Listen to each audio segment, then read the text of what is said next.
మొత్తం ఉక్రెయిన్ని ఆక్రమించుకోవాలంటే రష్యన్ సైన్యానికి పూర్తి మద్దతు ఇవ్వాలి, వాళ్ళని ప్రోత్సహించాలి.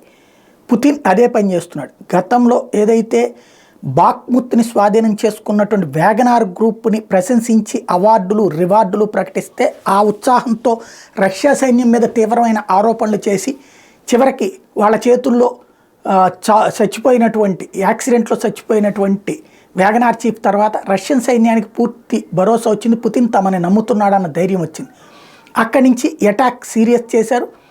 పదే పదే పలు నగరాలని స్వాధీనం చేసుకుంటారు. అందులో అవద్విక మొన్ననే స్వాధీనం చేసుకుంది రష్యన్ సైన్యం. ఈ నేపథ్యంలో వాళ్ళని ప్రోత్సహించే కార్యక్రమానికి శ్రీకారం చుట్టారు పుతిన్. అవద్వికాని స్వాధీనం చేసుకున్నటువంటి సైనికాధికారులకి గోల్డెన్ బంగారపు పథకాలను ఇచ్చారు. అలాగే వాళ్ళకి భారీ నజరానాలను ప్రకటించారు. తద్వారా రాబోయే రోజుల్లో మిగతా ప్రాంతాన్ని స్వాధీనం చేసుకునే వాళ్ళకి సముచిత గౌరవం ఉంటుందని తేల్చి చెప్పారు.